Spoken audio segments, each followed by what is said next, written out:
Kwingineko ni kwamba wakulima wa maeneo ya Igembe Kaskazini, kaunti ya Meru wamelalamikia uvamizi wa mifugo katika mashamba yao walioharibu mimea ya chakula. Ili walazimu polisi kuwaondoa mifugo hao mashambani, hasa katika kijiji cha Kadhushine.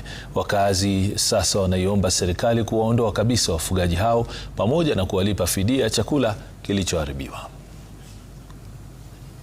Ni ombi yangu kwa serikali iweze kusaidia watu wa area hii ili waweze kupata haki yao, kwa sababu wakulima na wafugaji ni kitu kimoja, lakini hapa imesindi.